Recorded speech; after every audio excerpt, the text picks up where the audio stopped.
অন্ধকার যখন ঘনিয়ে আসে চারপাশে, তখন কিছু একটা বদলে যায়।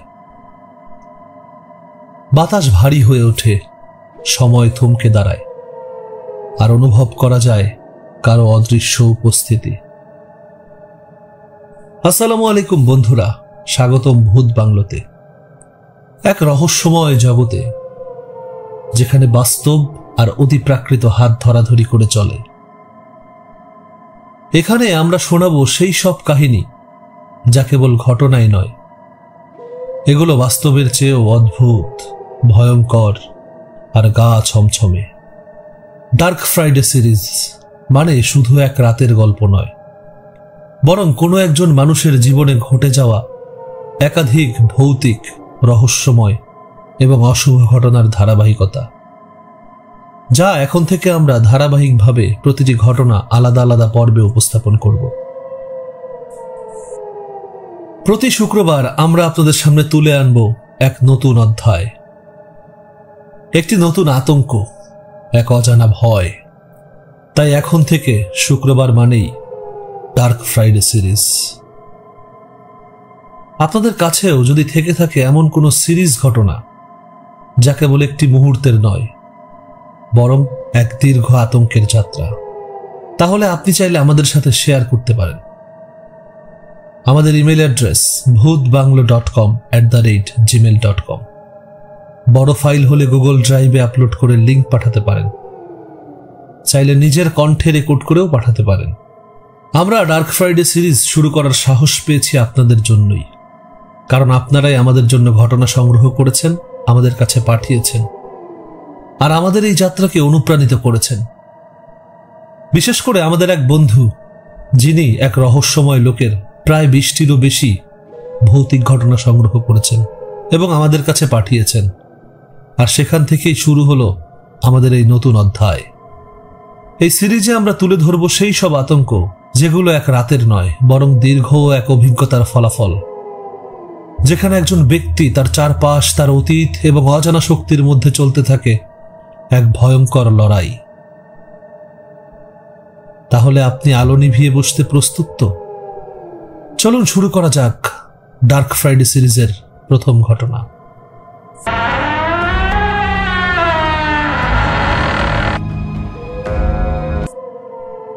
আসসালামু আলাইকুম রায়হান ভাই, আশা করি ভালো আছেন, আর ভূত বাংলোর শ্রোতারাও নিশ্চয়ই নিজেদের মতো করেই ভালো আছেন। আমার নাম আরিয়ান আহমেদ। আপনাদের হয়তো নারায়ণগঞ্জ বন্দর এলাকা সম্পর্কে জানা আছে।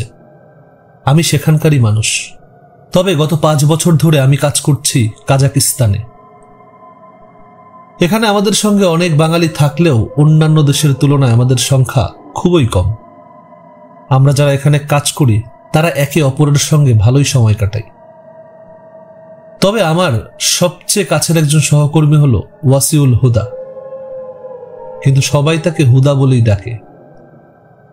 হুদা একজন স্থানীয় কাজাক, মানে সে কাজাকিস্তানের প্রাচীন যাযাবর কাজাক জনগোষ্ঠীর বংশধর। কাজাকরা একসময় দূরপ্রাচ্যের মরুভূমি আর তৃণভূমিতে ঘোড়া ছুটিয়ে বেড়ানো যাযাবর যোদ্ধা জাতি ছিল। চেঙ্গিস খানের সময় থেকে শুরু করে বহু শতাব্দী ধরে তারা এই বিশাল ভূখণ্ডের শাসক ও যোদ্ধা ছিল। আজকের দিনে কাজাকরা আধুনিক জীবনযাপনে অভ্যস্ত হলেও তাদের সংস্কৃতি, ঐতিহ্য আর পূর্বপুরুষদের রহস্যময় কাহিনী এখনো বেঁচে আছে। হুদা একজন গল্প বলার জাদুকর। তার কণ্ঠে যখন কাজাকদের পুরনো কিংবদন্তি শোনা যায়, মনে হয় যেন ভূত, প্রেত, জাদুটোনা আর অতিপ্রাকৃত রহস্যগুলো সত্যি জীবন্ত হয়ে উঠেছে। এই কাজাকিস্তানে রুশ ভাষার প্রচলন অনেক বেশি, আর হুদাও রুশ ভাষাতেই কথা বলে। সে আমাকে একদিন এমন একজন মানুষের গল্প শোনায় যার জীবন জন্ম থেকে মৃত্যু পর্যন্ত রহস্যে মোড়ানো। তার জীবনের প্রতিটি অধ্যায় ভয়ের, আশ্চর্যের এবং অদ্ভুত ঘটনার সাক্ষী। একবারে বলে তার গল্প শেষ করা সম্ভব নয়, তাই আমি চেষ্টা করব তার ঘটনাগুলো একটি ধারাবাহিক সিরিজ আকারে আপনাদের কাছে তুলে ধরতে। তাহলে চলুন আমরা পাড়ি দেই কাজাকিস্তানের এক বিচ্ছিন্ন গ্রামে, যেখানে অতীতে ঘটে যাওয়া এক রহস্যময় ঘটনার ছায়া আজও মানুষের মনে তাড়া করে। শুরু করছি হুদার বলা ঘটনা। ঘটনাটি শুরু হয়েছিল 17 দশকের মাঝামাঝি সময়ে কাজাকিস্তানের একটি প্রত্যন্ত গ্রাম, যার নাম সামান। ছোট্ট, শান্ত, একেবারে প্রাকৃতিক সৌন্দর্যে ভরা এই গ্রামে বাস করত এক মুসলিম যুবক, যার নাম ছিল হাসান। হাসান ছিল গ্রামের এক ধনাঢ্য কৃষক। তার পরিবার ছিল খুবই সুখী। তার দুটি স্ত্রী, মেহেরুন এবং রোজিনা। বড় স্ত্রী মেহেরুন দীর্ঘদিন ধরে সন্তান ধারণে ব্যর্থ হওয়ার পর হাসান দ্বিতীয় বিয়ে করে। দ্বিতীয় স্ত্রীর নাম ছিল রোজিনা। রোজিনার সাথে তার সংসার একেবারেই সুখের ছিল, তবে কিছুটা অস্থিরতার মধ্যে। কিন্তু আশ্চর্যজনকভাবে দ্বিতীয় বিয়ের কয়েক মাস পরেই মেহেরুন অন্তঃসত্ত্বা হয় এবং তারপর গ্রামে শোনা যায় যে হাসান এবং মেহেরুনের জীবনে এক নতুন আনন্দের আগমন ঘটেছে। একটি কন্যা সন্তান। তার নাম রাখা হলো ফাতিমা। হাসান খুবই খুশি ছিলেন, কারণ তার সন্তান সুখে ফিরে পেয়েছিল জীবনের এক নতুন স্বপ্ন। ফাতিমাকে পেয়ে হাসান যেন রোজিনা অর্থাৎ তার দ্বিতীয় স্ত্রীর কথা ভুলেই যায়। ফাতিমার আগমন হাসানের জীবনে এক অদ্ভুত পরিবর্তন নিয়ে আসে। ফাতিমার মিষ্টি হাসি, তার নিষ্পাপ মুখের দিকে তাকিয়ে হাসান পুরোপুরি বিভোর হয়ে যায়। এখন তার সমস্ত মনোযোগ শুধুই ফাতিমার প্রতি। এমনকি রোজিনার প্রতি তার আগ্রহ একেবারেই কমে যায়। রোজিনা প্রথমে বিশ্বাস করতে পারেনি, কিন্তু সময়ের সাথে সাথে এটা স্পষ্ট হয়ে ওঠে। ফাতিমার দিকে হাসানের অদৃশ্য টান তার সবকিছু কেড়ে নিচ্ছে। তিনি সবার থেকে দূরে চলে যাচ্ছে। হাসানও যেন ধীরে ধীরে তাকে অবহেলা করতে শুরু করে। রোজিনার চোখে অস্বস্তি ছিল, কিন্তু বুঝতে পারছিল না কিভাবে এই পরিস্থিতি সামলাবে। মেয়ে ফাতিমার প্রতি হাসানের এই অদ্ভুত ভালোবাসা এবং আগ্রহের কারণে রোজিনার মনে এক অশান্তির সৃষ্টি হয়। সে কেবল চুপ করে এই পরিবর্তনগুলো দেখছিল, কিন্তু তার নিজেকে যথাযথভাবে প্রতিষ্ঠা করা যেন অসম্ভব হয়ে পড়েছিল। তার কাছে এই পরিস্থিতি এক ধরনের শূন্যতার মতো ছিল। হাসানের মনে তার স্থান খুঁজে পাচ্ছিল না। আবার এদিকে রোজিনার সন্তানও হচ্ছিল না। সময় গড়িয়ে যাচ্ছিল, কিন্তু মাতৃত্বের স্বাদ সে কোনোভাবেই পাচ্ছিল না। একদিকে সন্তানের অভাব, অন্যদিকে স্বামীর অবহেলা। এই দুই দুঃখ যেন রোজিনার হৃদয়ে গভীর ক্ষত তৈরি করেছিল। দিন দিন হাসান তার থেকে দূরে সরে যাচ্ছিল। একসময় যে হাসান তাকে বিয়ে করে ভালোবেসেছিল, তার হাসি খুশি মুখ, তার মমতা, সবকিছুই এখন কেবল স্মৃতি। হাসানের সমস্ত ভালোবাসা, যত্ন, আদর এখন শুধু ফাতিমা আর মেহেরুনের জন্য। রোজিনা প্রথমে ভেবেছিল হয়তো এটি সাময়িক, হয়তো একদিন হাসান আবার তার দিকে ফিরে তাকাবে। কিন্তু সময়ের সঙ্গে সঙ্গে তার উপলব্ধি হলো সে ধীরে ধীরে অদৃশ্য হয়ে যাচ্ছে হাসানের জীবন থেকে। হাসান প্রায়ই তাকে এড়িয়ে চলতে থাকে, প্রয়োজন ছাড়া কোনো কথা বলতো না। এমনকি অনেক সময় তার উপস্থিতি টেরই পেত না। একা একা রাত কাটতে লাগলো রোজিনার। কোনো এক শীতল রাতে যখন ঘরের সবাই ঘুমিয়ে, রোজিনা চাঁদের আলোয় বসে একা অশ্রু ফেলছিল। তার ভেতরে এক ধরনের শূন্যতা আর ব্যথা জমতে শুরু করেছিল। সময় কেটে যাচ্ছে। প্রায় 2 বছর অতিক্রম হয়ে গিয়েছে। একদিন রোজিনা হাসানের অনুমতি নিয়ে বাবার বাড়িতে কিছুদিন থাকার জন্য চলে যায়। ভেবেছিল কিছুদিন দূরে থাকলে হয়তো হাসান তাকে মিস করবে, তার গুরুত্ব বুঝতে পারবে, অন্তত কিছুটা মন খারাপ হবে। তাহলে হয়তো সে যখন ফিরে আসবে সম্পর্কটা আবার আগের মতো স্বাভাবিক হবে। কিন্তু বাস্তবতা ছিল ভিন্ন। রোজিনা যখন বাবার বাড়ি রওনা দেয়, হাসান তাকে বাধা দেয়নি, বরং স্বাভাবিকভাবে বিদায় জানালো। একটু মন খারাপ করলো না, একবারও বলল না শীঘ্রই ফিরে এসো। এভাবে কেটে গেল 1 মাস, 2 মাস, 3 মাস। দীর্ঘ এই সময়েও হাসান একবারের জন্য রোজিনার কোনো খোঁজ নেয়নি। কোনো চিঠি, কোনো বার্তা, কিছুই না। যেন রোজিনা জীবনে কখনো ছিলই না। রোজিনা ধীরে ধীরে উপলব্ধি করল তার অনুপস্থিতিতে হাসানের জীবনে কোনো পরিবর্তন আসেনি, বরং সে যেন আরো স্বাভাবিক আর সুখী হয়ে গেছে। অপমান আর কষ্টের পাহাড় বুকে চেপে 3 মাস পর রোজিনা ফিরে এলো হাসানের বাড়িতে। রোজিনা বাড়িতে ফিরতেই যেন হাসানের পুরো পৃথিবী বদলে গেল। যে ব্যক্তি 3 মাস তার কোনো খোঁজ নেয়নি, সে হাসান এখন যেন রোজিনাকে এক মুহূর্তের জন্য চোখের আড়াল করতে চায় না। এখন তার সমস্ত মনোযোগ, সমস্ত ভালোবাসা, সমস্ত আবেগ কেবল রোজিনার জন্য। যেন এই পৃথিবীতে আর কেউ তার কাছে গুরুত্বপূর্ণ নয়। দিন কাটতে লাগলো। হাসানের সেই অস্বাভাবিক ভালোবাসার মাঝে কয়েক মাস কেটে গেল। হাসান জানতে পারল রোজিনা মা হতে চলেছে। সময় গড়াতে লাগলো। অবশেষে নির্ধারিত দিনে রোজিনার কোল জুড়ে জন্ম নিল হাসানের দ্বিতীয় কন্যা। কিন্তু বাচ্চাকে দেখে সবাই হতবাক। মানুষের সন্তান কি এতটা সুন্দর হতে পারে? তার গায়ের রং ছিল দুধের মতো ফর্সা, একদম মসৃণ। ছোট্ট হাত পা এত নিখুঁত যে মনে হয় যেন কোনো শিল্পীর তুলিতে আছড়ে ফুটিয়ে তুলেছে। কিন্তু সবচেয়ে বড় আশ্চর্যের বিষয় ছিল তার চোখ। গভীর নীল চোখ, যেন বিশাল আকাশের টুকরো তার ছোট্ট মুখের মাঝে বন্দী। সেই চোখের দিকে তাকালেই মনে হয় হাজার বছরের পুরনো কোনো রহস্য লুকিয়ে আছে সেখানে। এমন সৌন্দর্য যেন কোনো মানুষের নয়, কোনো পরীর বাচ্চার।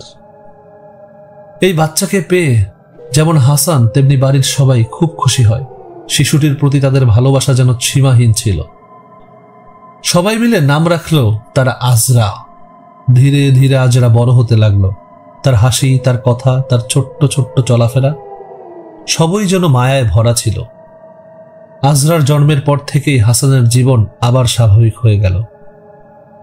সে আগের মতো মেহেরুন এবং রোজিনাকে সমানভাবে ভালোবাসতে শুরু করলো। তাদের সময় দিতেও থাকলো। বাড়ির পরিবেশ আবার শান্ত, সাদামাটা হয়ে গেল। সবাই সুখী, যেন কিছুই বদলায়নি। এদিকে আজরার সমস্ত দায়িত্ব নিজের কাঁধে তুলে নিল ফাতিমা। ছোট বোনকে সে আগলে রাখত, তার ভালো মন্দের দিকে খেয়াল রাখত, প্রতিটি মুহূর্তে তার সঙ্গী হয়ে থাকত, যেন তার জীবনের অঙ্গ হয়ে গিয়েছিল আজরা। এভাবে সময় কেটে যেতে লাগলো। আজরা ও ফাতেমা বড় হয়ে উঠল। হাসান, রোজিনা এবং মেহেরুন সবাই সুখী। 15 বছর বয়সে ফাতেমার বিয়ে হয়ে গেল। তাকে শ্বশুর বাড়িতে যেতে হলো, আর বাড়িতে আজরা একা হয়ে পড়ল। ছোট্টবেলার সেই সঙ্গী যে ছিল তার খেলাধুলার সাথী, সারাদিন যার সঙ্গে সময় কাটত, আজরার কাছে সে ছিল এক অপরিহার্য অঙ্গ। ফাতিমার চলে যাওয়ার পর আজরা যেন হঠাৎ কিছুটা শূন্য হয়ে পড়ে। বিছানায় ঘরের কোণে এ যেন সবকিছু অচেনা হয়ে গেছে। ফাতিমার সাথে এত বছর কাটানোর পর তার অভাব আজরা এক মুহূর্তের জন্য আজ অনুভব করছিল। রাতের বেলা বিছানায় শুয়ে তার ছোট্টবেলার খেলার সাথীকে ছাড়া যেন আর ঘুম আসছিল না। সব কিছু শান্ত, নিস্তব্ধ। তবে সেই শান্তির মাঝে এক অদ্ভুত শূন্যতা বয়ে চলছিল আজরার মনে। ফাতিমার বিয়ের পর কিছুদিন যেতে না যেতেই রোজিনা এক দুরারোগ্য ব্যাধিতে আক্রান্ত হয়ে পড়ল। প্রথমে একটু একটু করে অসুস্থতা বাড়তে লাগলো। তারপর একসময় চিকিৎসকরা কোনো উপায় খুঁজে পেল না। রোজিনার শারীরিক অবস্থার অবনতি ঘটতে থাকলো। আর একদিন সবাইকে কাঁদিয়ে অবশেষে এই পৃথিবীর মায়া ছেড়ে চলে গেল। রোজিনার মৃত্যু আজরার জন্য যেন এক বড় ধাক্কা হয়ে এলো। একদিকে তার প্রিয় বোন ফাতিমার বিয়ে, অন্যদিকে মায়ের মৃত্যু। এই দুই কষ্ট যেন একসঙ্গে আজরার হৃদয়ে গভীর শূন্যতা তৈরি করল। সে যেন নিজেকে একেবারে হারিয়ে ফেলেছিল। তবে মেহেরুনের সাথে কখনোই আজরার কোনো খারাপ সম্পর্ক ছিল না। মেহেরুন আজরাকে সন্তান স্নেহে আগলে রাখত। এমনকি ফাতেমার থেকেও মেহেরুন আজরাকে বেশি ভালোবাসত। তার কাছে আজরা ছিল অতি প্রিয়, নরম, আদরের মেয়ে। সময় পেরিয়ে গেল, আর আজরার সৌন্দর্য যেন আরো বৃদ্ধি পেতে থাকলো। সে বয়স বাড়ার সাথে সাথে আরো আকর্ষণীয় হয়ে উঠল। তার রূপের মধ্যে এমন এক মায়াবী আবহ ছিল যা মানুষকে চুম্বকের মতো আকর্ষণ করত। আজরা যেন পূর্ণিমার চাঁদ, তবে সেই চাঁদ আমাবস্যার রাতে ফুটে ওঠা, যা তীব্র আলো ছড়িয়ে পৃথিবীকে আলোকিত করে দেয়। তার সৌন্দর্য ছিল অতি মানবীয়, যেন কোনো সাধারণ মানুষের দৃষ্টি নয়, বরং অলৌকিক কিছু। কিছুদিন পর আজরা 11 বছরে পা দিল। এক রাতে ঘুমাতে যাওয়ার আগে আজরা অদ্ভুতভাবে অনুভব করল আজকের রাতের পরিবেশ যেন অন্য দিনের তুলনায় একটু থমথমে, একটু অস্বাভাবিক। তবে সে এই অনুভূতিগুলোকে তেমন গুরুত্ব দেয়নি। বিছানায় গিয়ে ঘুমিয়ে পড়ল। হঠাৎ গভীর রাতে আজরার ঘুম ভেঙে গেল। চোখ খুলে দেখে তার ঘরটা এক অদ্ভুত আলোয় ভরে গেছে। সেই আলোটা যেন কিছুটা অস্পষ্ট ছিল, কিন্তু সেই আলোতেই মনে হচ্ছিল কেউ একজন তার দিকে তাকিয়ে আছে। আজরা ভয় পেয়ে চমকে উঠল। তার সামনে দাঁড়িয়ে ছিল একটি ছেলের অবয়ব, যার বয়স তার মতোই। ছেলেটির চেহারা আস্তে আস্তে স্পষ্ট করছে, কিন্তু ছেলেটি ছিল আজরার সম্পূর্ণ অচেনা। তার মুখে অদ্ভুত এক সৌন্দর্য ছিল, এমন যে চোখ পড়লে ফেরানো যায় না। ছেলেটি আজরার দিকে এক দৃষ্টিতে তাকিয়েছিল, যেন সে তাকে চেনে, কিন্তু সে তো আজরার পরিচিত কেউ নয়। আজরা কিছু বুঝে উঠতে না পেরে আতঙ্কে ভরা এক চিৎকার দিয়ে উঠল, আব্বা, মা! তার চিৎকার শুনে হাসান এবং মেহেরুন দ্রুত ঘরে ছুটে এলো। ঘরে প্রবেশ করেই তারা দেখতে পায় আজরা বিছানায় বসে, চোখে ভয় আর আতঙ্ক নিয়ে কাঁপছে। হাসান দ্রুত তার মেয়ে আজরাকে কাছে টেনে নিয়ে শান্ত করার চেষ্টা করল। আজরা তার বাবা মাকে দেখে এক লাফে তার বাবার গলা জড়িয়ে ধরল এবং কান্নায় ভেঙে পড়ল। তার কান্না থামছিলই না। বাবা, মা, আমার ঘরে একটা ছেলে ছিল, সে আমাকে দেখছিল, আমি জানি না সে কে। কাঁপতে কাঁপতে সবকিছু খুলে বলল আজরা। তার কথা শুনে হাসান এবং মেহেরুন হতবুদ্ধি হয়ে গেল। হাসান মেয়েকে শান্ত করতে চেষ্টা করল। ধৈর্য ধরো, কিছুই হয়নি, তুমি ঠিক আছো। সেদিন রাতে আজরাকে তারা তাদের ঘরে নিয়ে ঘুম পাড়ায়। আজরা এখন বাবা মায়ের সাথেই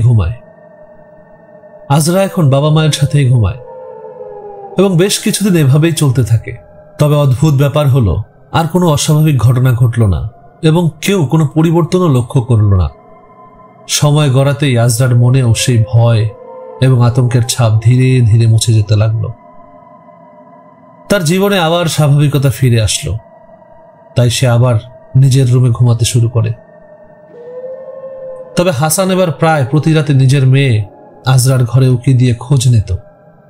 সে সবসময় নিশ্চিত হতে চাইত তার মেয়ে নিরাপদে আছে কিনা এবং কিছু অস্বাভাবিক ঘটনা ঘটছে কিনা। দিনে দিনে আজরার সৌন্দর্যের কথা সারা গ্রামে ছড়িয়ে পড়তে থাকে। তার রূপ এবং চারিত্র্যের গুণের কারণে গ্রামের মানুষের মধ্যে নানান ধরনের আলোচনা শুরু হয়, আর শীঘ্রই আজরার জন্য বিয়ের প্রস্তাব আসতে থাকে। সেসব প্রস্তাবের মধ্যে অনেক সম্মানিত ও সম্ভ্রান্ত পরিবারের সম্বন্ধও ছিল। তবে হাসান তার মেয়ের বিয়ে নিয়ে খুব একটা তাড়াহুড়ো করতে চাচ্ছিল না।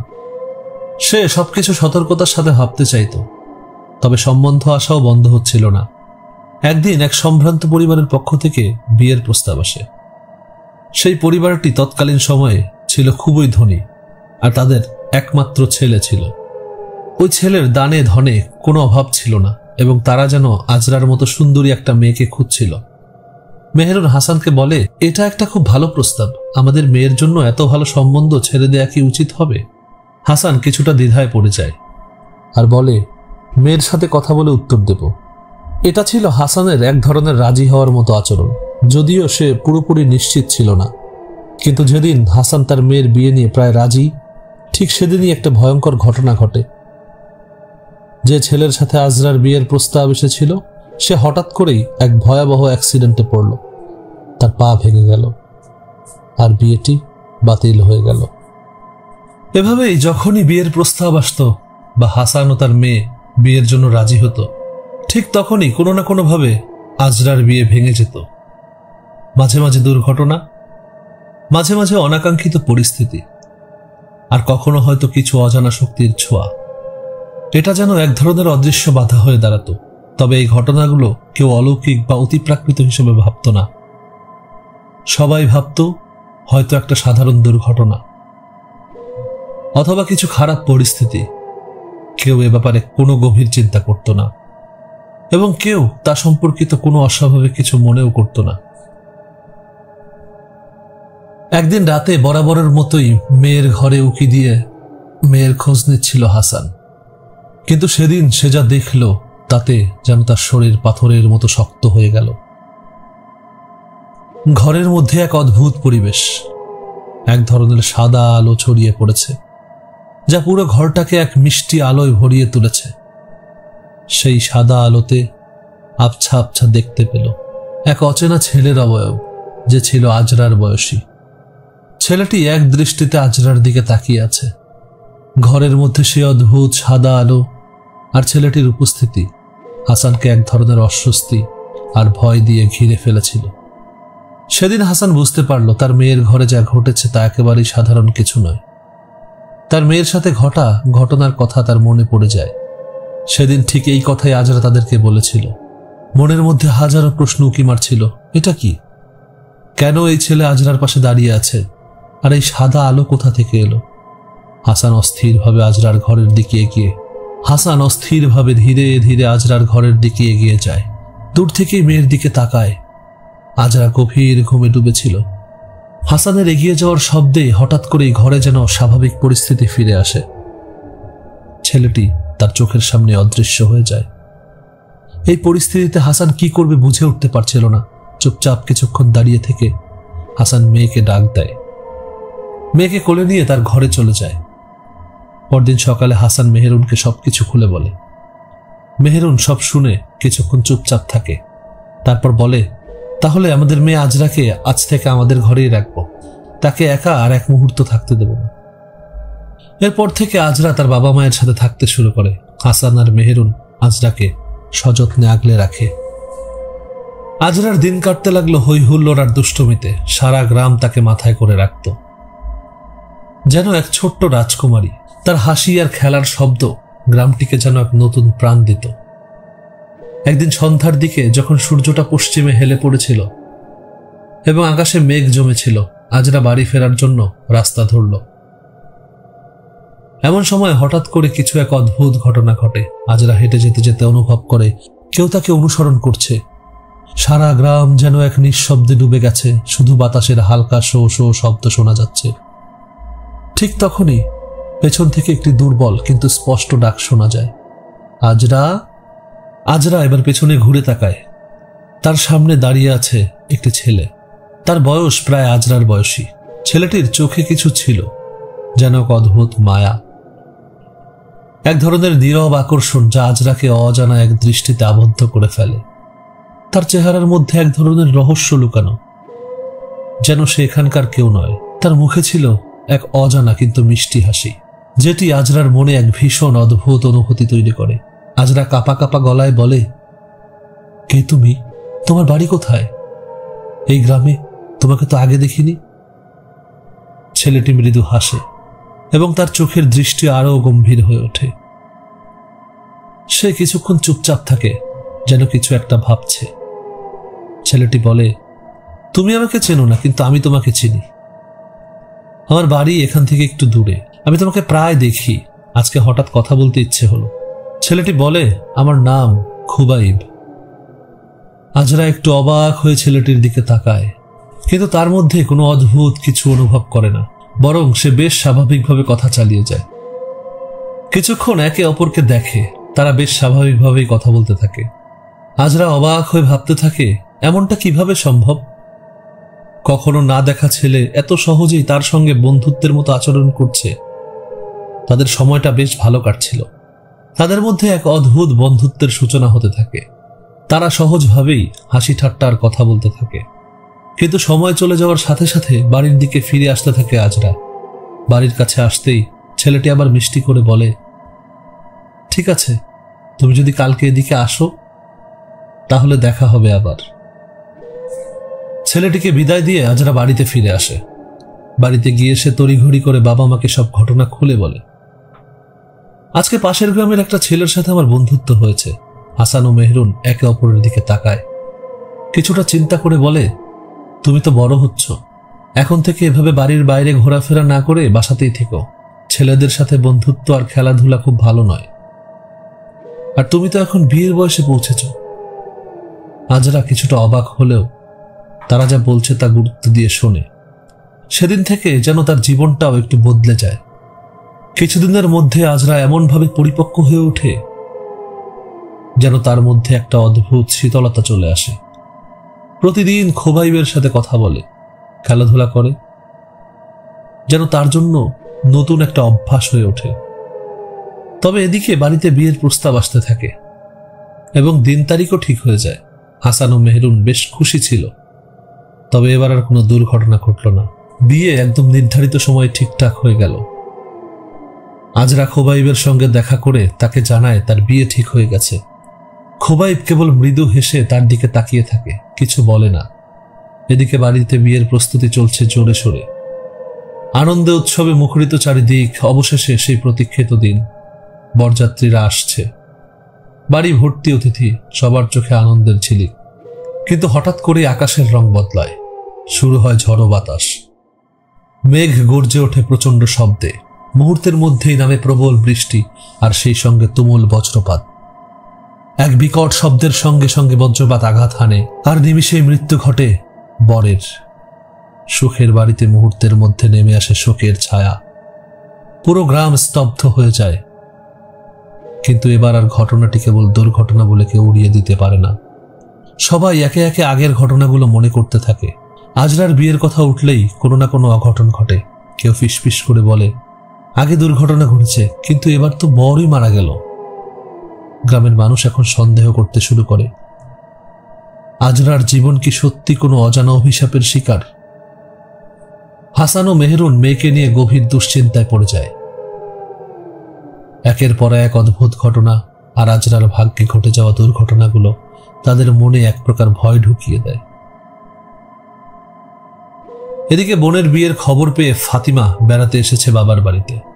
কিন্তু আজরার বিয়ে ভেঙে যাওয়ায় আর সেই সঙ্গে ঘটে যাওয়া অশুভ ঘটনাগুলো যেন আজরাকে মোটেও স্পর্শ করছে না। বরং বড় বোনকে কাছে পেয়ে সে আনন্দে আত্মহারা। 2 দিন পর বাড়ির পরিবেশটা কিছুটা স্বাভাবিক হতে শুরু করে। ফাতেমা ও আজরা অনেকদিন পর একসঙ্গে সময় কাটাতে শুরু করে। রাত হলে 2 বোন একসঙ্গে ঘুমায়, ঠিক পুরনো দিনের মতো। কিন্তু এক রাতে আচমকা ফাতেমার ঘুম ভেঙে যায়। চোখ খুলতেই সে যা দেখে তাতে তার শরীরের সব শক্তি যেন হারিয়ে যায়। আবছা সাদা কালো আলোয় ঘরের এক কোণে একটা ছায়ামূর্তি দাঁড়িয়ে আছে। একটি ছেলে, বয়সে আজরার সমান। এক দৃষ্টিতে সে আজরার দিকে তাকিয়ে আছে। ফাতিমার দেহ হিম হয়ে যায়, আতঙ্কে দম বন্ধ হয়ে আসে। অথচ সে নড়তে পারছে না, কথাও বলতে পারছে না। পুরো শরীরটা যেন পাথর হয়ে গেছে। সে চিৎকার করতে চায়, কিন্তু গলা দিয়ে কোনো শব্দ বের হয় না। হাত বাড়িয়ে আজরাকে ঝাঁকানোর চেষ্টা করে, কিন্তু শরীর যেন অসাড় হয়ে গেছে। ঠিক তখনই ছেলেটির ঠোঁটে এক রহস্যময় হাসি ফুটে ওঠে। ধীরে ধীরে সে আজরার দিকে এগিয়ে যায়। ফাতিমার মনে হলো কিছু একটা করতেই হবে, না হলে ভয়ানক কিছু ঘটে যাবে। সে প্রাণপণে চোখ বন্ধ করে ফেলে। কয়েক সেকেন্ডের জন্য সমস্ত পৃথিবী থমকে যায়। আবার চোখ খুলতেই দেখে ঘর ফাঁকা, সব আগের মতোই স্বাভাবিক। ফাতিমা ধীরে ধীরে স্বাভাবিক অবস্থায় ফিরে আসে। আতঙ্কে তার শ্বাস দ্রুত চলছিল, কিন্তু এখন আর দেরি করার উপায় নেই। এক ঝটকায় সে বিছানা থেকে উঠে পড়ে। কাঁপতে থাকা হাতে আজরাকে ঝাঁকিয়ে তুলে জাগানোর চেষ্টা করে। আজরা ঘুমের ঘরে থাকলেও ফাতেমার ভয়ের তো চোখ দেখে কিছুটা বিভ্রান্ত হয়ে যায়। চলো, এখান থেকে বের হতে হবে বলে আজরার হাত ধরে টেনে বেরিয়ে আসে ফাতেমা। দুজনা দ্রুত বাবা মায়ের ঘরে ছুটে যায়। দরজায় জোরে ধাক্কা দিতে তারা আতঙ্কিত হয়ে দরজা খুলে দেয়। ফাতেমা, এই মাঝরাতে কি হয়েছে? মেহেরুন উদ্বিগ্ন কণ্ঠে বলে ওঠে। ফাতেমা দেরি না করে ঘরে ঢুকে ঘরের দরজা লাগিয়ে দেয়।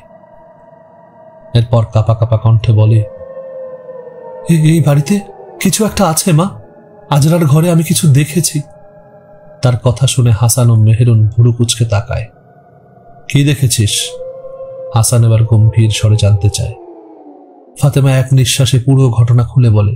ঘরের কোণে দাঁড়িয়ে থাকা সেই রহস্যময় ছায়ামূর্তি, তার আজরার দিকে অপলক দৃষ্টি, ফাতেমার অসাড় হয়ে যাওয়া এবং তারপর মুহূর্তের মধ্যেই তার অদৃশ্য হয়ে যাওয়া, সবকিছুই।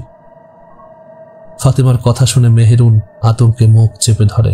হাসানও থমথমে হয়ে যায়। পরদিন যথারীতি আজরা গ্রামে ঘুরতে বের হয়। পথে দেখা হয় খোবাইবের সঙ্গে। দুজনে গল্প করতে করতে খেলায় মেতে ওঠে। কখন যে চারপাশ অন্ধকার হয়ে এসেছে তা টেরই পায়নি আজরা। হঠাৎ খেয়াল হয় সন্ধ্যা হয়ে গেছে, এখন এই বাড়ি ফিরতে হবে। আজরা তাড়াতাড়ি হাঁটতে শুরু করে। এদিকে মেয়ের একের পর এক অদ্ভুত ঘটনায় দুশ্চিন্তায় পড়ে যায় হাসান ও মেহেরুন। সন্ধ্যা গড়িয়ে রাত নামতে চলল, অথচ আজরা এখনো বাড়ি ফেরেনি। উদ্বিগ্ন হয়ে তারা ফাতেমাকে খুঁজতে পাঠায়। ফাতেমা আজরাকে খুঁজতে বের হয়। কিছু দূর এগোতেই দেখতে পায় আজরা ধীর গতিতে হাঁটছে, ঠিক বাড়ির দিকেই যাচ্ছে। ফাতেমা স্বস্তির নিঃশ্বাস ফেলে। তারপর আজরাকে ডাক দেয়, কিন্তু আজরা যেন কিছুই শুনতে পায় না। সে এক দৃষ্টিতে সামনে তাকিয়ে হাঁটছে। তার চলার ভঙ্গিতে কেমন যেন অস্বাভাবিক কিছু আছে। ফাতিমা এবার দ্রুত পায়ে এগিয়ে যেতে থাকে। আজরা, শোন! আজরার কোনো প্রতিক্রিয়া নেই। সে যেন সম্পূর্ণ অচেনা এক ছায়ার মতো এগিয়ে চলেছে। ফাতিমা এবার দৌড়াতে শুরু করে, কিন্তু কিছু একটা ঠিক হচ্ছে না। আজরা হাঁটছে আর ফাতিমা দৌড়াচ্ছে, তবু তাদের মধ্যকার দূরত্ব একই রয়ে যাচ্ছে। ফাতিমার মনে হিম শীতল ভয় জেঁকে বসে। এই অদ্ভুত ব্যাপারটা কিভাবে সম্ভব? তার শরীর শিউরে ওঠে। ফাতিমা দেখল আজরা বাড়ির ভেতর ঢুকে যাচ্ছে, আর সে দেরি না করে দ্রুত পায়ে এগিয়ে গেল। কিছুক্ষণ পর ফাতেমাও বাড়িতে পৌঁছে যায়। ঘরে ঢুকেই দেখে আজরা শান্ত মুখে মায়ের পাশে বসে কথা বলছে, যেন কিছুই হয়নি। ফাতেমার রাগ তখন চরমে।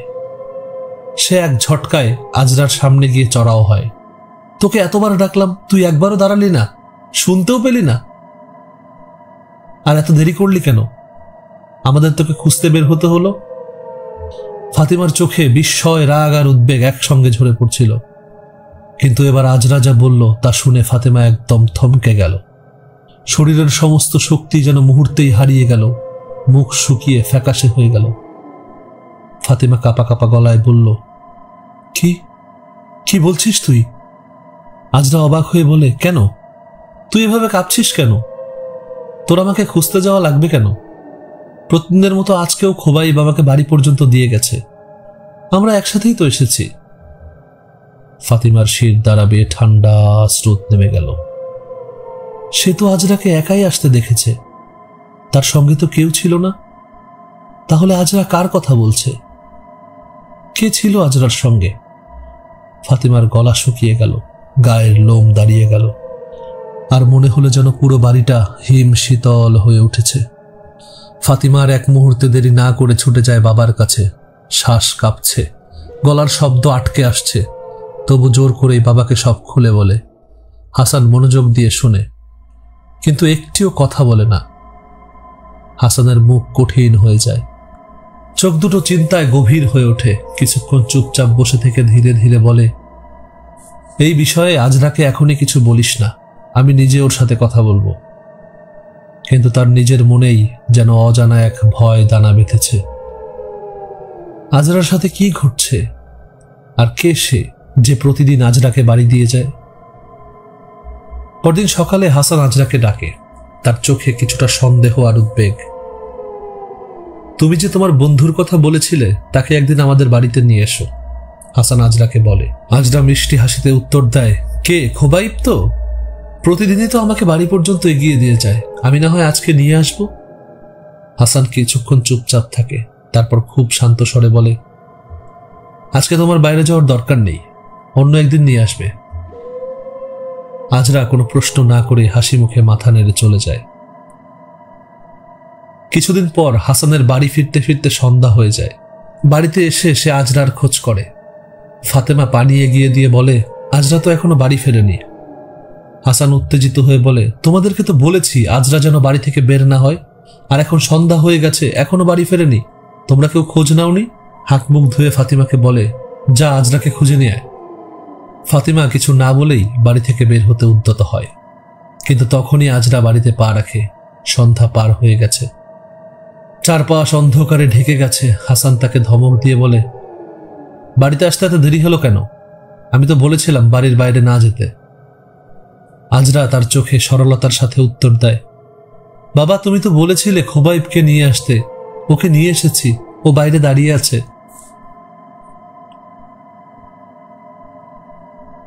আজরার কথা শুনে হাসান স্তম্ভিত হয়ে যায়। তার মুখের অভিব্যক্তি একেবারে বদলে যায়। সে কিছুক্ষণ চুপ করে দাঁড়িয়ে থাকে, যেন ঠিক বুঝে উঠতে পারছে না কি ঘটছে। মনে হয় পুরো পরিস্থিতি যেন তার কাছে অস্বাভাবিক, অদ্ভুত আর ভয়ানক। সে মৃদু সুরে বলে, ঠিক আছে, ওকে বাড়ির ভেতর আসতে বলো। হাসানের কথা মতো আজরা দৌড়ে গিয়ে খোবাইবকে বাড়ির ভেতরে নিয়ে আসে। বাড়ির চারপাশ নিস্তব্ধ। মেহেরুন, হাসান এবং ফাতেমা অস্থিরভাবে অপেক্ষা করছে খোবাইবের জন্য। সেই সময় সবার মধ্যে এক অদ্ভুত নীরবতা বিরাজমান। খোবাইব বাড়িতে পা রাখতেই ফাতিমা যেন হকচকিয়ে ওঠে। তার চোখ বড় বড় হয়ে যায়, মুখে কোনো কথাই আসে না, যেন তার শরীরটা শক্ত হয়ে গেছে। খোবাইব ভারী কণ্ঠে হাসানকে উদ্দেশ্য করে সালাম দেয়। তার কণ্ঠস্বর শোনার পর ফাতিমা আর সামলাতে পারে না, এক চিৎকার দিয়ে মাটিতে পড়ে অজ্ঞান হয়ে যায়। এই মুহূর্তে হাসান যেন পুরোপুরি থমকে গিয়েছে। তার মুখের ভাষা হারিয়ে যায়, কিছু বলার শক্তি থাকে না। সে বুঝে উঠতে পারে না এই ছেলে কে, কি ঘটছে, কেন ফাতেমা এমন প্রতিক্রিয়া দেখালো। কিছু সময়ের জন্য সে চুপচাপ দাঁড়িয়ে থাকে, কিন্তু এরপর যা ঘটে তা সত্যি ভয়াবহ। খোবাইবকে দেখে হাসান হঠাৎ বুঝতে পারে এই ছেলেকে সে আগেও কোথাও দেখেছে। তার অবয়ব, তার চেহারা, তার চোখের দিকে তাকানোর মতো গভীরতা, এই সব কিছুই তাকে মনে করিয়ে দেয় কিছু পরিচিত স্মৃতি। এ সেই ছেলেটি যাকে তিনি আগেও দেখেছিলেন, আজরার ঘরের মধ্যে সেদিন রাতে। হাসানের মনে এক ভয়ানক আতঙ্ক সৃষ্টি হয়। তার মনে হাজারো প্রশ্ন উকি দিতে থাকে। কিভাবে এই ছেলে আজ তার সামনে এসেছে? এই ছেলে কি শুধু আজরার সাধারণ বন্ধু, নাকি তার মধ্যে লুকিয়ে আছে অন্য কোনো রহস্য? হাসান যেন এক অনিশ্চয়তার মধ্যে আটকে যায়। কিছু বলার, কিছু করার শক্তি তার আর থাকে না। খোবাইব তার ভারী কণ্ঠে একরকম আদেশের ভঙ্গিতে আজরাকে ঘরে যেতে বলে। এরপর সে হাসানকে উদ্দেশ্য করে বলে, আপনি ভয় পাবেন না, আপনার সাথে কিছু গুরুত্বপূর্ণ কথা আছে, এজন্যই আমি এখানে এসেছি। কথাগুলি শোনার পর হাসানের হৃদস্পন্দন দ্রুত হতে থাকে। খোবাইবের ভাষা, তার চোখের দৃষ্টি সবকিছুই যেন হাসানের মধ্যে এক ধরনের ভয় তৈরি করে। মনে হয় ছেলেটিকে কোনো অদৃশ্য শক্তি নিয়ে এসেছে, হয়তোবা কোনো অশুভ উদ্দেশ্য নিয়ে। আজরার জন্যই হোক বা নিজের ভেতরের অজানা শঙ্কার কারণে হাসান নিজের সিদ্ধান্ত নিতে পারছিল না। খোবাইব, যে ছেলেটি একদিকে যেন খুব পরিচিত, আবার অন্যদিকে সম্পূর্ণ অজানা, সে তার সামনে দাঁড়িয়ে। আজরা ঘরের দিকে চলে গেল, কিন্তু হাসান স্থির হয়ে দাঁড়িয়ে থাকল। খোবাইবের কথাগুলি, তার আদেশের সুর, তার চোখের অদ্ভুত তীক্ষ্ণতা, এই সব কিছুই হাসানের মনে এক ধরনের অস্বস্তি তৈরি করেছে। যদিও সে জানে না কেন, তবু কিছু একটা ঘটতে চলেছে যা তারা আগে কখনো ভাবেনি। খোবাইব এগিয়ে এসে হাসানের দিকে নজর দিয়ে বলে, আপনি চিন্তা করবেন না, আমি আপনাকে কিছু কথা জানাতে এসেছি। হাসান দাঁড়িয়ে থাকে পুরোপুরি মনোযোগী হয়ে। খোবাইবের এই কথাগুলোর মধ্যে যেন কোনো বিশেষ রহস্য লুকিয়ে আছে, যা কেবল হাসানকেই জানাতে চায়। হাসানকে কিছু একটা বলে সেদিনের মতো বিদায় নেয় ছেলেটি। হাসান ঘরে গিয়ে দেখে ফাতেমার জ্ঞান ফিরেছে। আজরা বাবার কাছে খোবাইবের ব্যাপারে জানতে চায়। হাসানকে দেখে ফাতেমা চিৎকার করে ওঠে, বাবা, বাবা, আমি ওকে চিনি, আমি ওকে কোথাও দেখেছি। ফাতেমার কথা শুনে হাসান এক মুহূর্তের জন্য থমকে দাঁড়ায়। তার মুখটা পাথরের মতো কঠিন হয়ে যায়।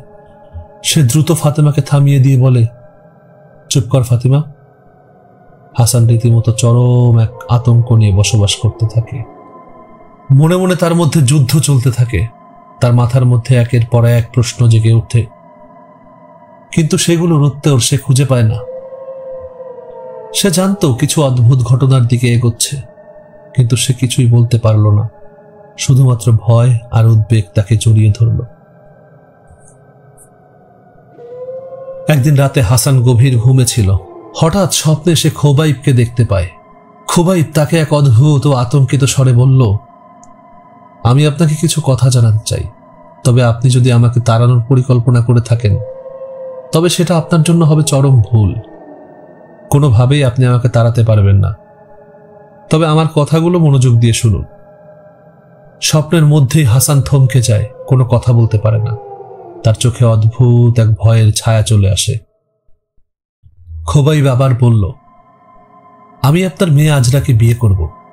আমাদের বিয়ে আপনার মেয়ের জন্মের আগেই ঠিক হয়ে আছে। আপনার দ্বিতীয় স্ত্রী যখন 3 মাসের জন্য বাপের বাড়িতে গিয়েছিল, আপনার নিশ্চয়ই মনে আছে সন্তান না হওয়ায় সে একজন ফকিরের কাছে গিয়েছিল। ফকির তাকে বলেন তার কাছে থাকা জিনের মাধ্যমে কোনো সমাধান করতে পারে কিনা তা দেখবে। স্বপ্নে খুবাইব চুপ করে কিছুক্ষণ অপেক্ষা করল, তারপর আবার বলল, ফকিরের কাছে থাকা জিন ছিল আমার বাবা। আমার বাবা আপনার স্ত্রীকে বলে, যদি তোমার একটা ছেলে হয় তবে আমার মেয়ের সাথে তোমার এই ছেলেকে বিয়ে দিতে হবে, কিন্তু যদি মেয়ে হয় তাকে আমার ছেলের সাথে বিয়ে দিতে হবে, অর্থাৎ আমার সাথে। এই শর্তে আপনার স্ত্রী রাজি হয়। আল্লাহর অশেষ রহমতে আর আমার বাবার উসিলায় আল্লাহ আপনাদের ঘরে আজরাকে পাঠিয়েছেন। হাসান কাঁপতে কাঁপতে শুনছিল। খোবাই বাবার বলল, আপনি যত চেষ্টাই করেন না কেন কোথাও আপনার মেয়েকে বিয়ে দিতে পারবেন না। এর আগেও তো অনেকবার চেষ্টা করেছেন, তার পরিণাম কি হয়েছে নিশ্চয়ই দেখেছেন। যাই হোক, আপনার মেয়ের বিয়ের বয়স হয়েছে। আশা করি আমার কথাগুলো আপনি বুঝতে পেরেছেন।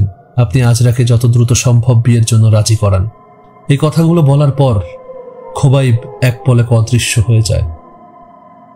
হাসান চমকে ঘুম থেকে ওঠে।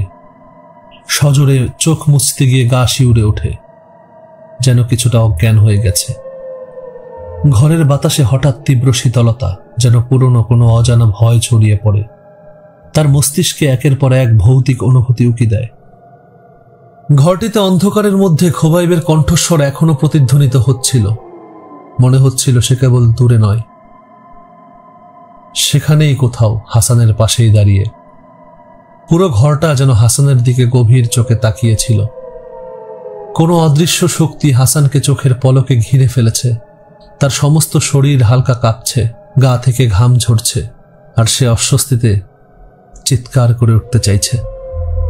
হাসান পেছনে তাকায়, কিন্তু কিছুই দেখতে পায় না, কেবল অন্ধকারের এক গভীর জগৎ। মনে হচ্ছিল এ যেন কোনো দুঃস্বপ্নের মতো, যেখানে বাস্তব আর অবাস্তব এক হয়ে গিয়েছে। তার ভিতর অদ্ভুত অনুভূতি, যেন কোথাও কোনো বিপদ আসন্ন। আচমকা তার চোখে একটা ক্ষণিকের ঝলক, যেন সেই চেহারা, সেই ভয়ানক আলোর মাঝে দাঁড়িয়ে থাকা ছেলেটি সেদিন রাতের মতো। বুকের ভেতর একটা চাপা শঙ্কা, কিন্তু কিভাবে এসব ঘটে চলেছে?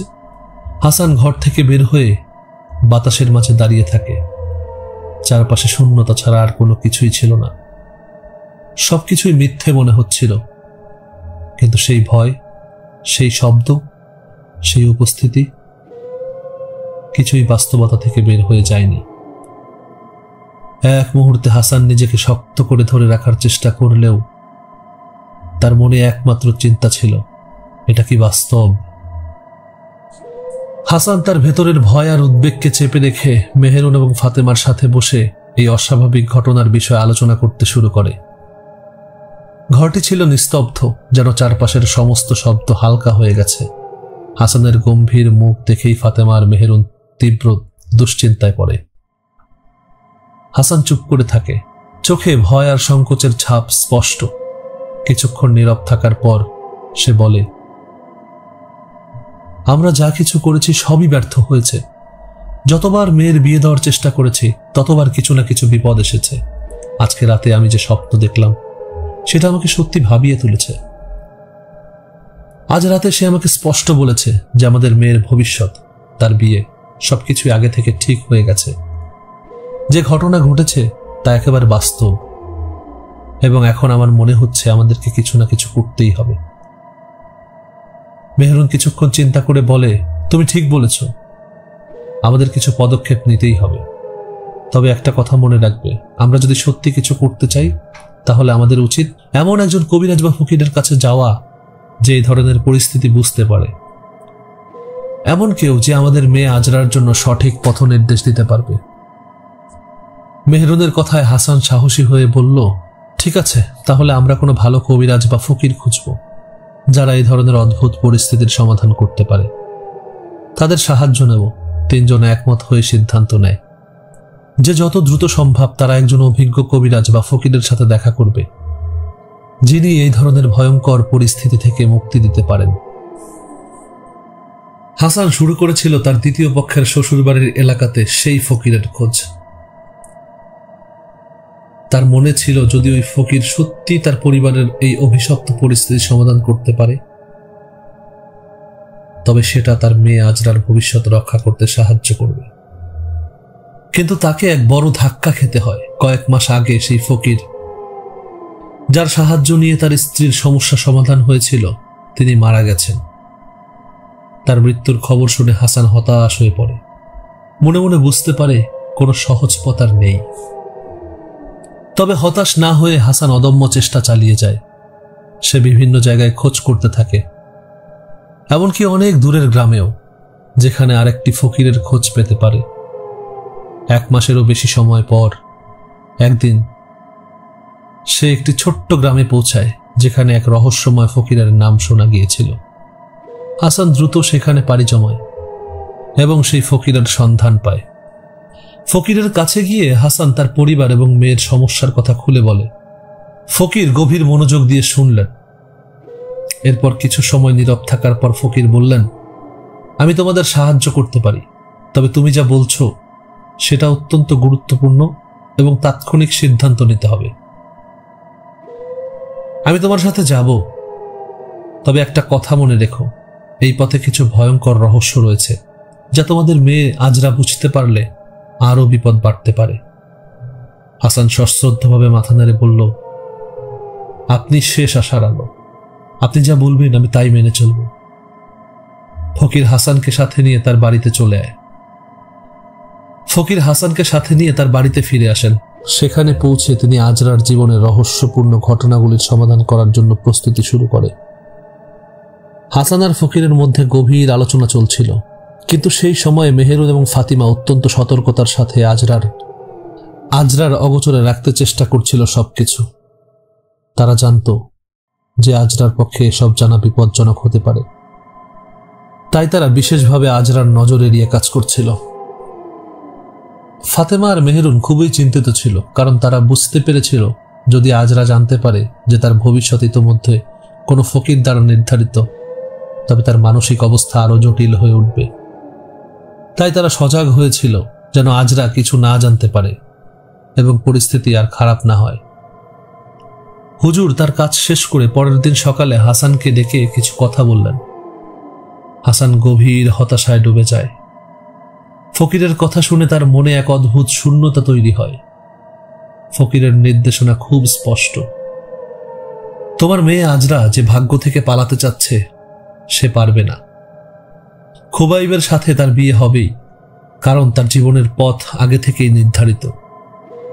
ফকির হাসানকে আরো সতর্ক করে বলেছিলেন, তুমি যদি কিছু করতে চাও তবে তাড়াতাড়ি ব্যবস্থা নাও। খুবাইব এবং তার পরিবারের সিদ্ধান্ত থেকে তাদেরকে সরানো সম্ভব নয়। যদি তুমি এই বিষয় নিয়ে আরো দেরি করো তবে এর ফল হতে পারে ভয়ঙ্কর। হাসান ফকিরকে ছেড়ে দেননি। অনেকবার চেষ্টা করার পরও কিছু ফল হলো না। ফকির তাকে স্পষ্ট করে বললেন, তুমি যদি আমাকে অন্য কারো কাছ থেকে সাহায্য নিতে বলো তবে তা তোমাদের জীবনে বিপজ্জনক হতে পারে। এখন তোমাকে খুবাইবের সাথে মেয়ের বিয়ে স্থির করতে হবে, একমাত্র তাতেই তোমরা নিরাপদ থাকতে পারবে।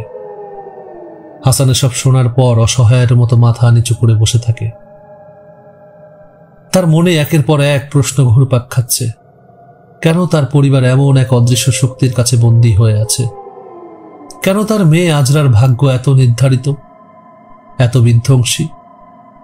সে বারবার চেষ্টা করেও কোনোভাবে তার মনের অন্ধকার থেকে মুক্তি পাচ্ছিল না।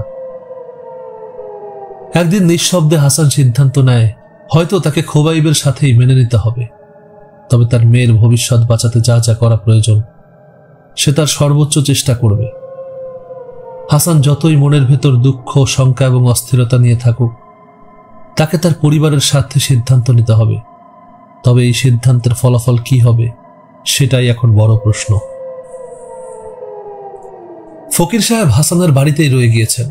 একদিন সকালে ফকির সাহেব হাসানকে জানায়, খুবাইব এবং তার পরিবার আমাকে একটি গুরুত্বপূর্ণ তথ্য দিয়েছে। তোমার মেয়ে আজরাকে তারা জিন হিসেবে নয়, বরং যেভাবে এখনো পর্যন্ত তোমার মেয়ের সাথে মানুষ হিসেবে মিশেছে সেইভাবেই তারা একজন মানুষ হিসেবেই বিয়ে করবে। তোমাদের পরিবার এবং তোমরা জানবে যে খুবাইব আসলে জিন, তবে গ্রামের কেউ জানবে না, আর আজরা নিজেও জানবে না যে খুবাইব আসলে জিন। কিছুক্ষণ চুপ থেকে ফকির সাহেব আরো বলেন, তবে এখানে একটি বড় শর্ত আছে। তোমরা যদি আজরাকে না জানিয়ে বিয়ে দাও, কোনোদিন আজরা যদি সত্যটা জানতে পারে, যদি সে খোবাইবের আসল পরিচয় নিজ থেকে জানতে পারে, তবে সেদিনই খোবাইব আজরার জীবন থেকে চিরতরে চলে যাবে। কিন্তু কেউ গিয়ে যদি তার কাছে বলে, তার ফল হবে ভয়ানক। হাসান মনে মনে এক গভীর শঙ্কা এবং উদ্বেগ অনুভব করে। কিভাবে সম্ভব? আজরা যদি জানতে পারে, তবে সে কি করবে? খোবাইব কি সত্যি তার জীবনে থাকবে? যদি সে জানে, তবে কি হবে? হাসান বুঝতে পারছিল না। সে যতই চেষ্টা করুক না কেন, তার মেয়ে আজরার জীবনে কিছু একটা অদৃশ্য, অবর্ণনীয় শক্তির হস্তক্ষেপ ঘটছে, আর এর জন্য তাকে একটি কঠিন সিদ্ধান্ত নিতে হবে। এটা জানার পর হাসানের চোখে এক ভয়, সংশয়ের ছাপ স্পষ্ট হয়ে ওঠে। এটা জানার পর হাসানের চোখে এক ভয় এবং সংশয়ের ছায়া স্পষ্ট হয়ে ওঠে। তবে যে পরিস্থিতির মুখোমুখি হয়ে দাঁড়িয়ে আছে, তাতে আর কোনো বিকল্প দেখতে পাচ্ছিল না। অবশেষে সব জল্পনা কল্পনার অবসান ঘটিয়ে আজরার সাথে খোবাইবের বিয়ে ঠিক হয়ে যায়। আজরা খুব খুশি, তার এতদিনের পরিচিত বন্ধুর সাথে এখন বিয়ের বন্ধনে আবদ্ধ হচ্ছে। তবে হাসান, মেহেরুন এবং ফাতিমা এখনো কিছুটা শঙ্কিত। তারা জানে এই সম্পর্কটা এত সহজ নয়। তাদের মেয়ের জীবন যে কতটা পরিবর্তিত হতে চলেছে, তারা সেটা অনুভব করতে পারছে। বিয়ের দিন ঘনিয়ে এলো। সে দিনটি ছিল চমকানো। এত দুর্দান্ত একটি বিয়ে আগে কখনো গ্রামের মানুষ দেখেনি। খোবাইবের সাথে হাসানের দেখা হয় এবং বিয়ের সমস্ত আয়োজন খোবাইব এবং তার পরিবার করে। গ্রামের সব মানুষকে দাওয়াত দেওয়া হয়। তবে এক অদ্ভুত ব্যাপার লক্ষ্য করা যায়। বরের সাথে আসা লোকগুলো সবাই এক ধরনের, একই উচ্চতার, একই পোশাকে। এটি কিছুটা রহস্যময় মনে হয়। বিয়ে হয়ে গেল, আর খোবাইব শ্বশুর বাড়িতে থাকতে শুরু করল।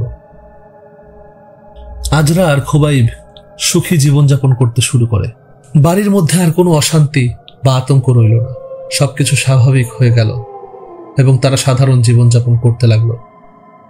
মাঝে মাঝে খোবাইবের বাবা মা বেড়াতে আসে।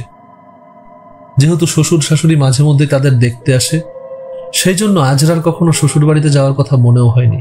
এভাবেই দিন কাটতে থাকে। সবকিছু ধীরে ধীরে স্বাভাবিক হয়ে আসে। খোবাইব ও আজরা একে অপরকে নিয়ে সুখে দিন কাটাতে থাকে। তাদের সম্পর্ক দিনে দিনে আরো দৃঢ় হয়ে ওঠে। 2 বছর পর আজরা জানতে পারে সে গর্ভবতী। এই খুশির খবরটি পরিবারের মধ্যে আনন্দের বন্যা বইয়ে দেয়। আজরা ও খোবাইবের জীবনে একটি নতুন অধ্যায় শুরু হয়। পরিবারের সবাই আনন্দিত, বিশেষত হাসান ও মেহেরুন। যদিও তারা প্রথমে কিছুটা চিন্তিত ছিল, এখন তারা নিশ্চিন্ত যে আজরা তার নতুন জীবন নিয়ে সুখী। খোবাইব তার দায়িত্ব খুব ভালোভাবে পালন করছে। তারা একসাথে সন্তানের আগমনের প্রস্তুতি নিতে শুরু করে, আর পরিবারের সদস্যরা একে অপরকে সাহায্য করে। এদিকে খোবাইবের পরিবার এই সুখবর শুনে অত্যন্ত খুশি হয় এবং রাজকীয়ভাবে আয়োজন শুরু করে।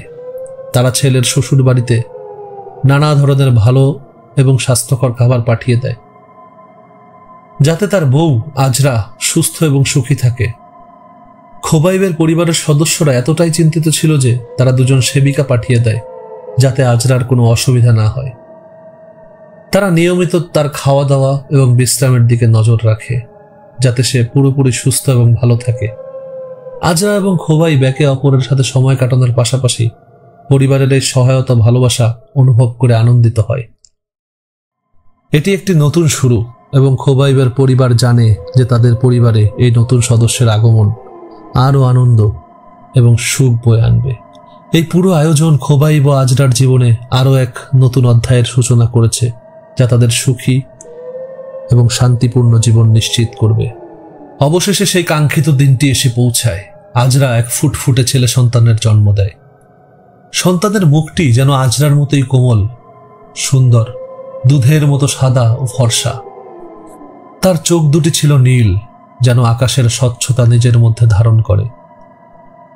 পুরো শরীর থেকে যেন সাদা এক আলোর আভা বের হচ্ছিল, যা তাকে আরো আধ্যাত্মিক ও বিশেষ করে তুলেছিল। আজরা, খোবাইব এবং তাদের পরিবার এই ছোট্ট সন্তানের আগমনকে স্বাগত জানায় যেন তাদের জীবনে এক নতুন আলো এবং সুখের সঞ্চার করেছে।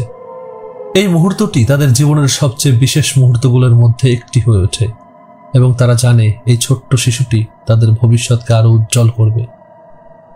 তারা ছেলেটির একটা নাম রাখে। শ্রোতাদের কাছে ক্ষমা চেয়ে নিচ্ছি, তার বাস্তবিক নামটা প্রকাশ করতে পারছি না, তাই আমরা এখানে একটি ছদ্মনাম ব্যবহার করছি। বাচ্চার নাম রাখা হয় আমির উদ্দিন। ধীরে ধীরে আমির উদ্দিন বড় হতে থাকে। আজরার জীবন যতই শান্তিতে কাটছিল, ততই যেন অজানা এক অন্ধকার ধীরে ধীরে ঘনিয়ে আসছিল তার ওপর। ছেলের বয়স 5 বছর পেরিয়েছে। একদিন ছেলেকে সঙ্গে নিয়ে গ্রামের এক আত্মীয়র বাড়িতে বেড়াতে গিয়েছিল আজরা। খোবাইব বাড়িতে একাই ছিল। বিকেলের দিকে আজরা যখন ফিরে আসে, খোবাইব বুঝতেও পারেনি তার আগমন। আজরা ইচ্ছে করে নিঃশব্দে ঘরে ঢোকে স্বামীকে চমকে দেওয়ার জন্য, কিন্তু দরজার ফাঁক দিয়ে উকি দিতেই সে যা দেখল তাতে তার শরীর অবশ হয়ে এলো। খোবাইবের সামনে দাঁড়িয়ে আছে দুটো লম্বা অবয়ব। তাদের চেহারা স্পষ্ট বোঝা না গেলেও আজরা অনুভব করতে পারে তারা মানুষ নয়। মুহূর্তের মধ্যেই বোধগম্য হয় এরা খোবাইবের বাবা মা, অর্থাৎ তার শ্বশুর শাশুড়ি। কিন্তু তারা তো বাড়িতে আসেনি, আর আসলেও কখন আসলো? আমি তো অল্প সময়ের জন্যই বের হয়েছিলাম। আজরা স্তব্ধ হয়ে দাঁড়িয়ে থাকলো। চোখের সামনে যা ঘটছে তা বিশ্বাস করতে পারছিল না। ঠিক তখনই এক ভয়ঙ্কর ঘটনা ঘটে। খোবাইব সহ তার শ্বশুর শাশুড়ি মুহূর্তের মধ্যেই অদৃশ্য হয়ে যায়, যেন তারা কখনো সেখানে ছিলই না। এমন দৃশ্য দেখে আজরা আর নিজেকে ধরে রাখতে পারল না। মাথা ঘুরতে থাকে, শরীর ঝিমঝিম করতে থাকে, আর সে অজ্ঞান হয়ে মাটিতে লুটিয়ে পড়ে। আজরার চোখ ধীরে ধীরে খুলে আসে। মাথাটা ভারী লাগছে, যেন একটা দুঃস্বপ্নের মাঝ থেকে জেগে উঠল সে। প্রথমেই অনুভব করল কারো উষ্ণ হাত তার কপালে, আর একটু পর বুঝতে পারে সে খোবাইবের কোলে মাথা রেখে শুয়ে আছে। কিন্তু এবার খোবাইবকে দেখে তার শরীর যেন শিউরে ওঠে। কিছু একটা ভীষণ অস্বাভাবিক মনে হয়। একটু আগে সে যা দেখেছে তার ভয়াবহ স্মৃতি মুহূর্তেই ফিরে আসে। খোবাইব কি সত্যি মানুষ, নাকি এতদিন সে ভুল করে এসেছে? কোনো কিছু না ভেবেই হঠাৎ আজরা আতঙ্কে বসে পড়ে। তার শ্বাস দ্রুত হয়ে আসে, বুক ধরফর করতে থাকে। তারপর যেন সমস্ত ভয়, কষ্ট, অবিশ্বাস একসাথে বিস্ফোরিত হয় তার ভেতরে।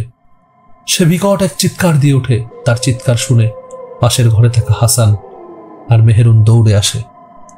দরজা খুলেই তারা দেখে আজরা বিছানার কোণে শটান বসে আছে, পুরো শরীর কাঁপছে, আর চোখ দুটো বিস্ফারিত হয়ে আছে খোবাইবের দিকে। মেহেরুন ছুটে গিয়ে মেয়েকে জড়িয়ে ধরে। হাসানও উদ্বিগ্ন চোখে তাকায়। খোবাইব কিছুটা ব্যথিত দৃষ্টিতে আজরার দিকে তাকিয়ে বলে, তুমি ভয় পেয়েছো তাই না? আজরার চোখে জল টলমল করছে। এক মুহূর্তের জন্য সে খোবাইবের মুখ থেকে চোখ সরাতে পারছে না। খোবাইবের চোখে মুখে এক অদ্ভুত শূন্যতা নেমে আসে। তার চোখ দিয়ে গড়িয়ে পড়া অশ্রুর ফোঁটাগুলো যেন কষ্টের প্রাচীন গল্প বলে যাচ্ছে। আজরা তখনও আতঙ্কে কাঁপছে।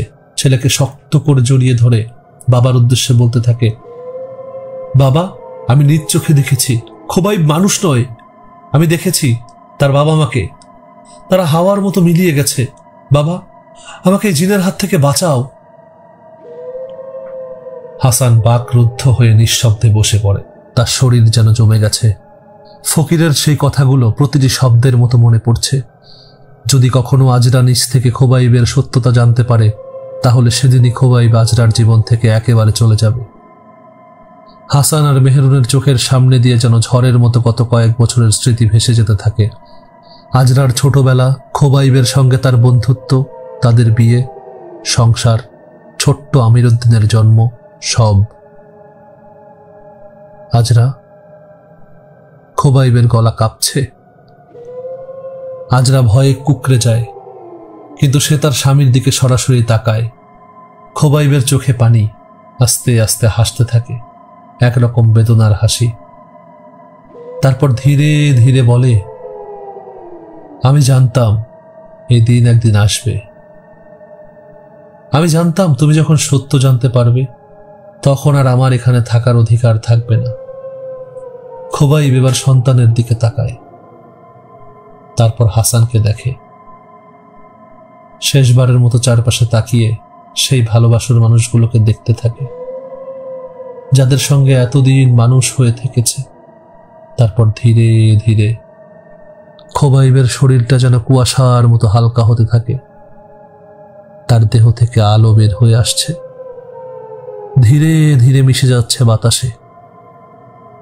আজরা, আজরা, আমি তোমাকে সবসময় ভালোবেসেছি, ভালোবাসবো। এটাই ছিল খোবাইবের শেষ কথা। মুহূর্তের মধ্যে সে মিলিয়ে যায় শূন্যে।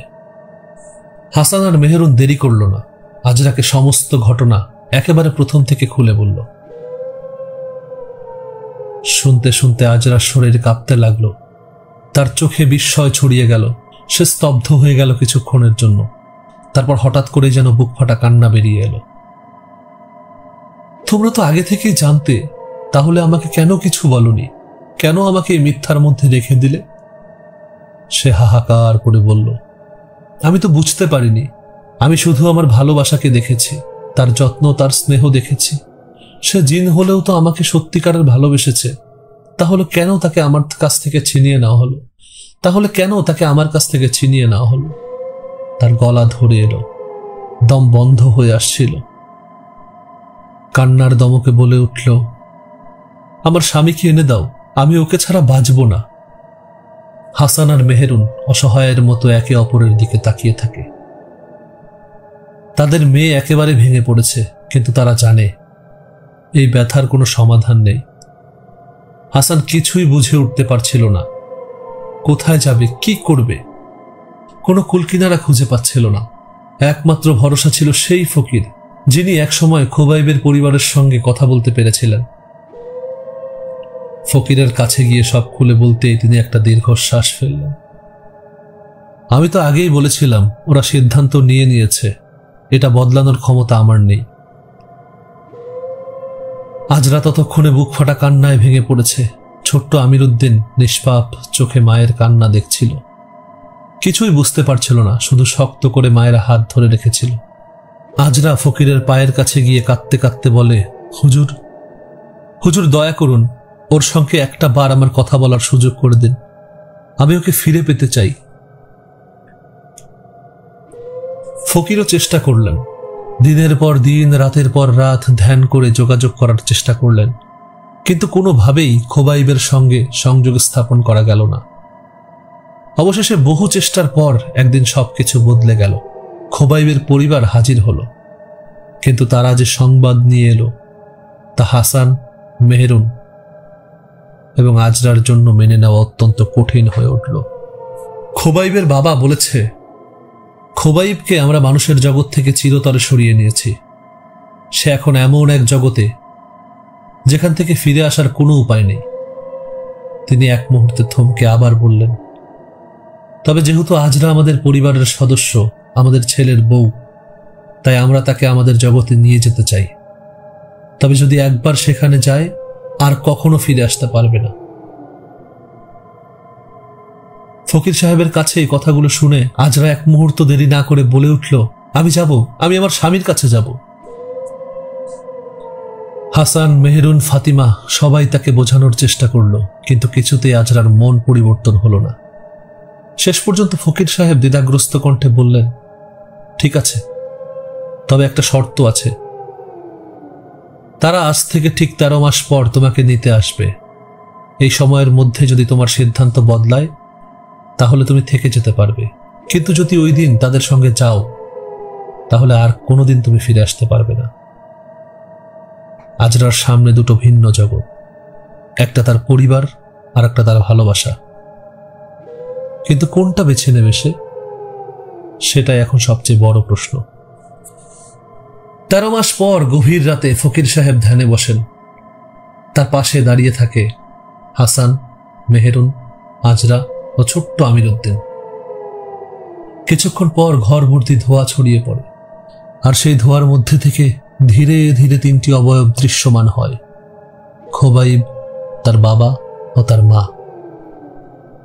এতদিন পর স্বামীকে দেখে আজরা আর নিজেকে সামলাতে পারে না। বুক ফাটা কান্নায় ভেঙে পড়ে সে, আর সেই কান্না শুনে খোবাইবের চোখেও জল পড়ে যায়। এক আবেগঘন মুহূর্তে পুরো পরিবার কেঁদে ওঠে। বিদায়ের মুহূর্ত এসে গেছে। আজরা ও আমিরুদ্দিনকে নিয়ে খোবাইবের পরিবার বিদায় নিচ্ছে, কিন্তু তখনই হাসান আকুল কণ্ঠে বলে ওঠে,